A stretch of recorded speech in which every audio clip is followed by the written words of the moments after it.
Business, Intégral Placement, met les points sur les i.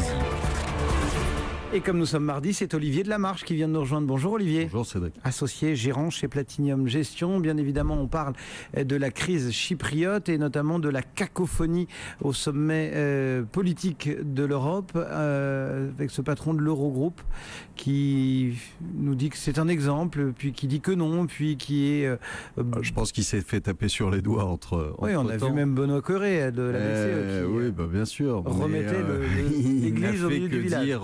Il n'a fait que dire malheureusement la vérité. C'est quoi, c'est une erreur de jeunesse ? Oui, je pense. Oui, enfin, il n'a pas encore été suffisamment briefé pour mentir comme un arracheur de dents. Donc voilà, maintenant, il n'a fait que préciser ce que tout le monde aurait dû comprendre. Moi, j'ai pas très bien compris la réaction du marché lundi matin où on voit le marché flamber, les banques flamber, etc. Et l'euro flamber aussi. Alors que la poursuite des bêtises continue. Enfin, on nous dit que c'est pas nous qui allons payer, mais enfin bon, l'Europe met 10 milliards et 10 milliards qu'on ne reverra jamais. D'accord ? On a mis l'économie chypriote à genoux et ils sont rentrés dans une dépression pour les 3 ou 4 prochaines années. Avec un départ massif des capitaux. Alors évidemment, ils ont tellement la trouille de ce qui va se passer qu'ils repoussent tous les jours. C'est remis à jeudi, la réouverture. Mais vous verrez que très probablement, ça ouvrira pas jeudi parce qu'ils sont paniqués de ce qui va se passer.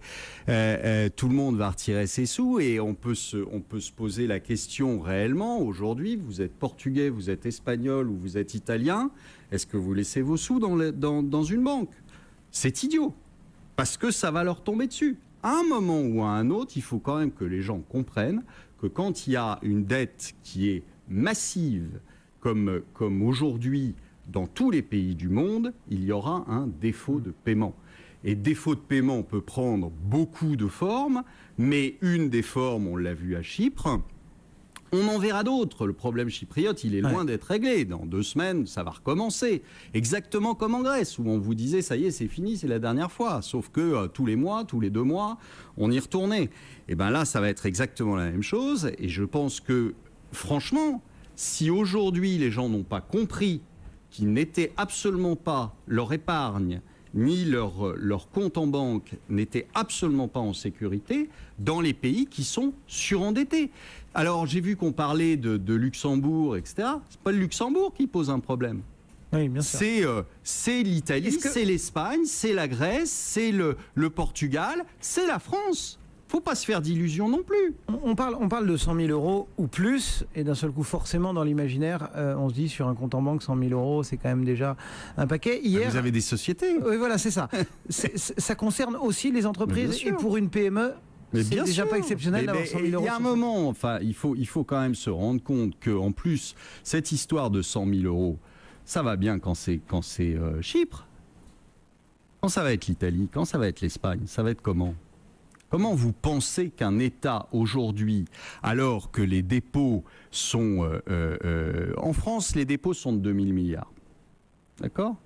Le fonds d'indemnisation, quand une banque se plante, c'est 2 milliards. Faites comment ? Faites comment pour garantir ça ? Vous ne pouvez pas. Ça représente une fois le PIB. Vous faites comment ? Donc aujourd'hui, tous les pays qui sont largement surendettés, les gens devraient se poser des questions, non seulement sur leurs dépôts, mais sur leur épargne. Parce qu'à un moment ou à un autre, on sera tous chypriotes, entre guillemets, si vous voulez.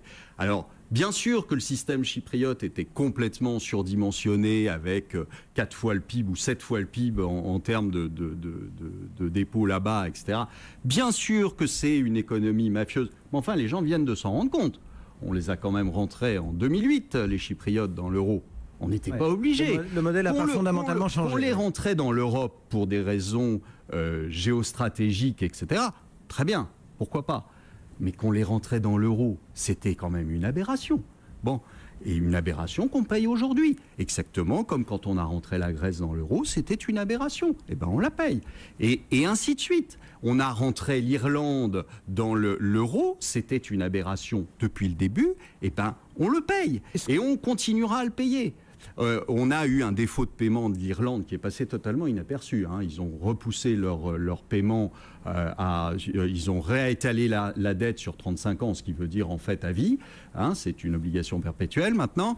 Donc, faut arrêter 2 secondes. Est-ce qu'aujourd'hui, cette question qui pèse notamment sur les entreprises avec ce plafond de 100 000 euros, est-ce que ça peut porter un coup finalement à la place de la monnaie euro dans les grands actifs internationaux? Est-ce que des entreprises, notamment, je pense aux grandes fortunes et aux grandes entreprises et aux grands fonds souverains du Golfe, peuvent se dire, oh là là, des actifs en euros, c'est...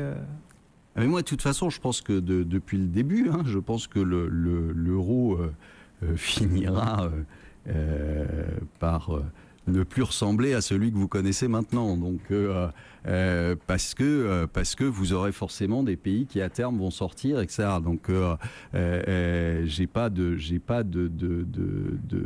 Vous n'avez pas de doute là-dessus? J'ai pas de doute là-dessus, d'autant plus que, on nous sert quand même des trucs depuis le début de cette histoire. Il y a cette espèce de religion sur l'euro. Il faut pas toucher à l'euro. L'euro, ça reste une seule et même chose, etc. Même quand on voit que c'est monté complètement de façon aberrante, etc., qu'il y a des pays qui n'ont rien à faire dedans. Oui, mais on n'a pas le droit d'en parler. On n'a pas le droit d'en parler parce que sinon on est un affreux facho ou on est un affreux... On n'a pas le droit d'en parler. C'est quelque chose, c'est l'omerta là-dessus. On n'a absolument aucun droit de parler de l'euro et de se poser des questions sur savoir si on ne peut pas faire autrement. Eh bien, il finira par éclater parce que c'est un truc qui est mal monté depuis le départ et donc et on voit bien les limites qui sont à chaque fois repoussées. Simplement, on sait très bien comment ça se terminera puisque, je vous dis, vous aurez un défaut de paiement généralisé qui prendra une forme ou une autre, mais il aura lieu. Vous ne pouvez pas, à un certain moment, supporter une dette qui ne cesse d'enfler et qui vous bousille votre croissance pour les années à venir. Eh bien voilà, ici, on en parle de l'euro, quoi qu'en disent certains. Merci beaucoup, Olivier Delamarche, associé gérant chez Platinium Gestion. L'eurodoll 1,28,64.